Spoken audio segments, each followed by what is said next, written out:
नमस्कार मित्रों, जय श्री राम। आज की इस कथा में हम जानने वाले हैं रामायण के उस पवित्र प्रसंग के बारे में जिसे सुनकर हर भाई भाई का संबंध और भी पवित्र लगता है। भरत जी द्वारा भगवान श्री राम की चरण पादुका को सिंहासन पर स्थापित करने की अमर कथा। ये केवल कहानी नहीं बल्कि त्याग, प्रेम और धर्मनिष्ठा की सबसे महान मिसाल है। आइए आरंभ करते हैं। रामायण में भरत का चरित्र त्याग, प्रेम और निष्ठा का सर्वोच्च प्रतीक माना जाता है। जब रानी कैकेयी ने अपनी हठधर्मिता के कारण भगवान श्रीराम को 14 वर्ष का वनवास दिलवा दिया और भरत को सिंहासन का अधिकारी घोषित कर दिया, तब भरत इस कृत्य को जानकर अत्यंत दुखी हो गए। वे ननिहाल में थे और अयोध्या लौटकर उन्होंने देखा कि पूरी अयोध्या शोक में डूबी हुई है। महाराज दशरथ का देहांत हो चुका है और राम, सीता और लक्ष्मण वन की ओर प्रस्थान कर चुके हैं। ये देखकर भरत का हृदय फट गया।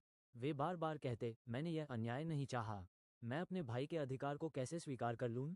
भरत ने जैसे ही वनवास का कारण जाना, उनके मन में राम के प्रति गहरी पीड़ा और कैकेयी के प्रति कठोर रोष उत्पन्न हुआ। उन्होंने स्पष्ट शब्दों में कहा, माँ, आपने अत्यंत अन्याय किया है। राम मेरे आराध्य हैं, मेरे जीवन का आधार हैं। मैं कभी भी उनके स्थान पर स्वयं को स्वीकार नहीं कर सकता। अयोध्या के समस्त गुरुजन, मंत्री और प्रजा ने भी भरत के निर्णय का समर्थन किया। इसलिए सबने मिलकर तय किया कि वे भगवान श्रीराम को वापस लाने के लिए चित्रकूट जाएंगे। विशाल सेना, राजकुल और साधु संतों के साथ भरत चित्रकूट पहुंचते हैं। वहां पर्वत की तलहटी में राम, सीता और लक्ष्मण कुटिया बनाकर रह रहे थे। जैसे ही भरत ने राम को देखा, वे दौड़कर उनके चरणों में गिर पड़े। उनका हृदय फूट फूट कर रो रहा था, भैया, कृपा करके अयोध्या वापस चलिए।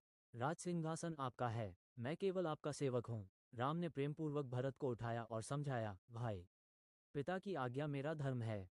14 वर्ष तक यह वनवास मुझे पूर्ण करना ही होगा। भरत ने अनेक बार आग्रह किया, अनेक तर्क दिए, पर राम का निर्णय अटल रहा। तब भरत ने अंतिम निवेदन किया, यदि आप वापस नहीं चलेंगे तो मेरी एक विनती स्वीकार कीजिए। आपकी अनुपस्थिति में मैं राज्य कैसे चलाऊं? मैं अयोध्या लौटकर राजा बनना नहीं चाहता। आप ही मेरे राजा हैं, आप ही मेरे आराध्य। यदि आप स्वयं नहीं चल सकते तो अपनी चरण पादुका मुझे दे दीजिए, ताकि मैं उन्हें राज सिंहासन पर स्थापित कर सकूं। राम ने प्रेम से अपनी खड़ाऊं भरत के हाथों में रख दी। भरत ने उन्हें सिर पर उठाया और प्रण किया, इन चरण पादुकाओं के रहते मैं कभी स्वयं राजगद्दी पर नहीं बैठूंगा। 14 वर्षों तक इन्हीं के आदेश से राज्य चलाऊंगा और स्वयं वनवासी की तरह रहूंगा।